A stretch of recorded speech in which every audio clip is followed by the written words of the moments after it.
আসসালামু আলাইকুম রহমতুল্লাহ। সম্মানিত ভিউয়ার, আইটি জানালার পক্ষ থেকে আপনাদের সকলকে জানাচ্ছি সালাম এবং শুভেচ্ছা। আইটি জানালার পক্ষ থেকে আজকে প্রথম ভিডিও প্রকাশিত হচ্ছে। আজকে আমরা টপিক নির্ধারণ করেছি কিভাবে একটি জিপ ফাইল তৈরি করা হয়। তো এটি করার জন্য আমরা কি কি ধাপ অবলম্বন করব।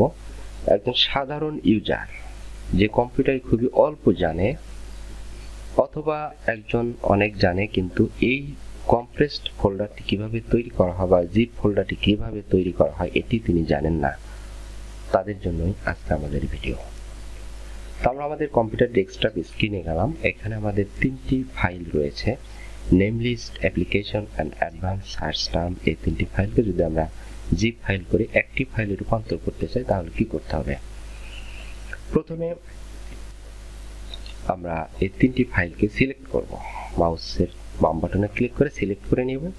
সিলেক্ট করে নিয়ে আমরা যে কোনো একটি ফাইলের উপরে রাইট বাটনে, মাউসের রাইট বাটনে ক্লিক করে সেন্ড টু থেকে কম্প্রেসড জিপ ফোল্ডারে যাব। এখানে আমরা বাম বাটনে ক্লিক করব। মাউসের ক্লিক করার সাথে সাথে একটি নতুন ফোল্ডার তৈরি হয়ে গেল। এখানে নাম দিয়েছে তারা অ্যাডভান্স সার্চ টার্ম, কিন্তু আমি এই নামটি রাখবো না। আমি নাম দেব হলো অফিস ডকুমেন্ট, ও ডবল অফিস ডকুমেন্ট। আমি ফাইল ফোল্ডারটির নাম দিলাম, যেটি জিপ ফোল্ডার ক্রিয়েট হয়েছে। আচ্ছা, এখন তাহলে আমাদের জানতে হবে যে আসলে জিপ ফোল্ডার আমরা কেন তৈরি করি।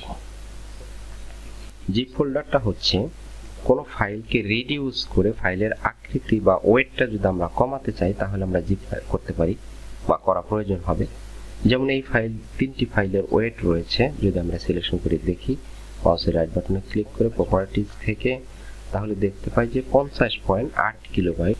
আর আমরা জিপ ফাইলটি যদি আমরা রাইট বাটনে ক্লিক করে এখানে প্রপার্টিজে গিয়ে দেখি তাহলে এখানে দেখতে পাই যে 42.9 কিলোবাইট। তাহলে দেখা যাচ্ছে এখানে বেশ কমে গিয়েছে। এখন আমরা যদি এই জিপ ফাইলটার ভিতরে প্রবেশ করে দেখি যে এখানে তিনটা ফাইল আছে কিনা, তাহলে দেখা যাচ্ছে যে এখানে তিনটি ফাইল কিন্তু আমার রয়েছে, advance search term, application Docs এবং নেম লিস্ট, তিনটি রয়েছে। এই ফাইলটি আমরা যদি ইমেইলে পাঠাই তাহলে এই তিনটি ফাইল একসাথে চলে যাবে। শুধুমাত্র জিপ ফাইলটি যদি আমরা ইমেইলে পাঠাই তাহলে চলে যাবে। আসলে আমরা একটা ইমেইল পাঠিয়ে দেখি যে আসলে যায় কিনা। সাইন আউট করে দিয়ে আমাদের একটা ইমেইলে লগ ইন করা ছিল, আমরা নতুন করে একটি ইমেইলে লগ ইন করি।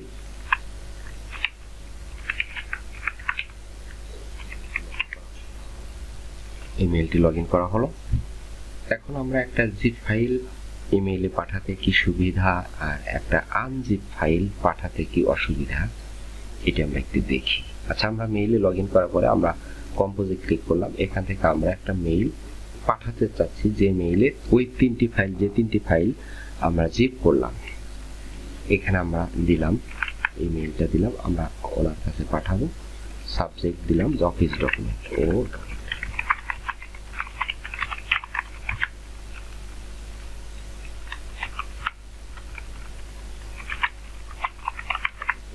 অফিস ডকুমেন্ট পাঠাল, এটা আমরা নাম দিলাম, সাবজেক্টে দিলাম। এরপর আমরা অ্যাটাচ ফাইলে গেলাম।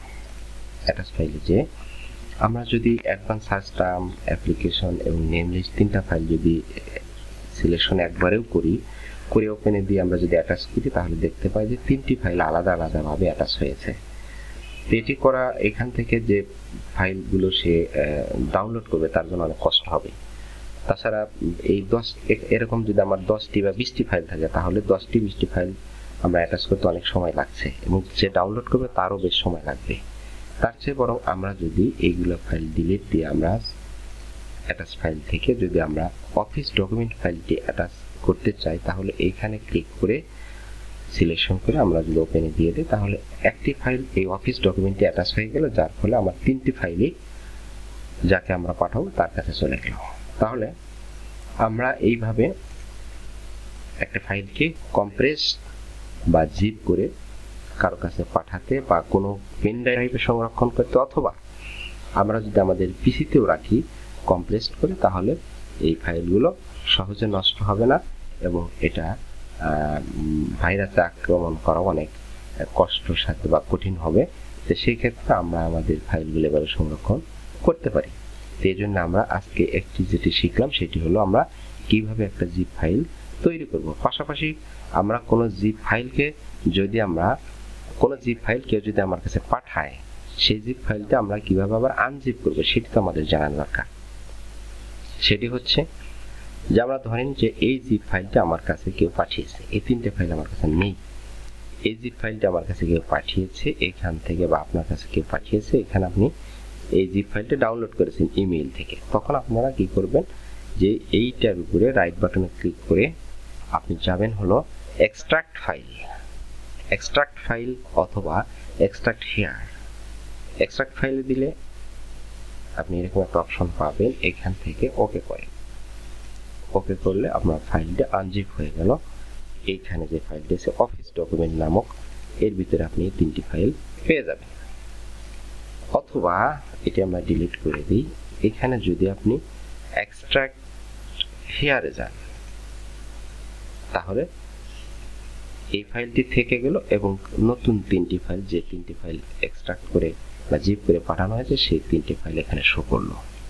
এই যে ফাইলের ভিতরে 3টি রয়েছেই, আবার 3টি ফাইল এখানে ক্রিয়েট হয়ে গেল। আসলে আমরা জিপ ফাইলের ব্যবহার করতে পারি। আমরা পরবর্তীতে আমাদের আইটি জানালার পক্ষ থেকে বা আইটি জানালা থেকে নিয়মিত আমাদের ভিডিওগুলো পাবলিশ হতে থাকবে। যদিও যারা অ্যাডভান্স লেভেলের কম্পিউটার বা আইটির এক্সপার্ট তারা অনেক বেশি জানেন, তারা হয়তো আমাদের ভিডিওগুলো দেখে মনে করতে পারেন যে এটি আবার জানার কি হলো।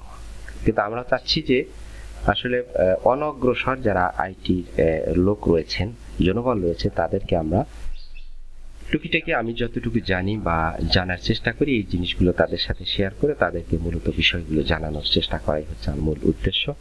তো আসুন আমরা আমাদের ভিডিও এখানে আজকে শেষ করছি। আসসালামু আলাইকুম ওয়া রাহমাতুল্লাহি ওয়া বারাকাতুহু।